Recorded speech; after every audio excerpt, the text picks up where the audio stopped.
How do you bring teachers from all over the country to physically experience the power of place? And how do you make sure that you're not just teaching a simple narrative? We really wanted to expand the knowledge of not only Japanese American incarceration, but Heart Mountain, and when we take them up on the hill where the camp was, and to the barracks, to the cemetery to see the Issei graves. They're in these places and they can see for themselves. It just adds to it. Teachers really, they understand it better when they're here.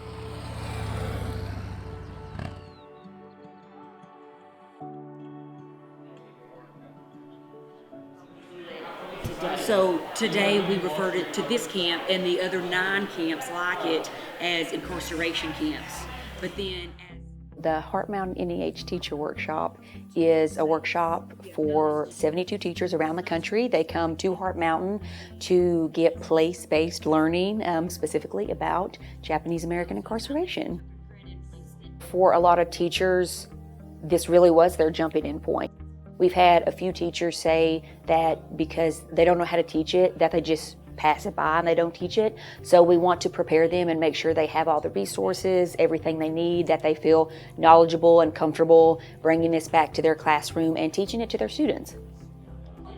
And we have teachers who come who are math teachers, who are art teachers, and they're all finding an angle and a way to teach that in their topics. Not everybody can take a field trip to northern Wyoming, but exposing people to cartoons and pictures and poetry and newspapers that were written here and really getting that sense of place through those experiences, I think you can actually model that in your classroom. Most states have pretty broad standards. Asian American history, Korematsu, Japanese American incarceration, those are fairly broad, and so our intent was to create a workshop that gives people an understanding of those broader standards as they've been identified. By bringing people to this particular site, it is very hard to leave and then go back to teaching a very narrow, limited chronological perspective. So that power of place just adds just a depth of understanding where all of a sudden we have opened the door to not only the Japanese American, the whole experience, but experiences of other groups.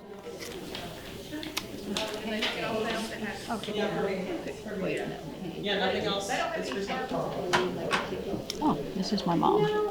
Yeah, my grandmother, my grandfather.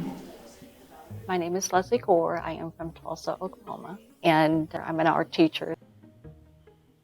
It's very powerful. This is the first workshop I've ever attended as a teacher, period. And then for it to be in this space, I did not know what to expect and try not to overthink it before I came. But I felt like it was going to be something to really hone in my curriculum on the Japanese American incarceration experience. I'm pretty open to my students about my story, and so they know my story of what I know of it. And I think being the fact that it's so personal to me, I think teaching it makes it so much more powerful, and I feel like the students are very responsive, and they know that I'm Mrs. Gore, but I also know that I'm Japanese American. They also know that I have an uncle and a mother who is incarcerated. It's a gateway just to kind of easily trans into the story, the historical part of it, and be creative with it. I'm here to learn, to build something that's going to be purposeful, which really resonates with who my mother was. Like, do not do anything without purpose. And so not only am I here to honor her legacy and to feel her spirit, but I'm also here to do what she would want me to do. Being able to teach this history and this story, especially in a very creative way, it has a lot of meaning.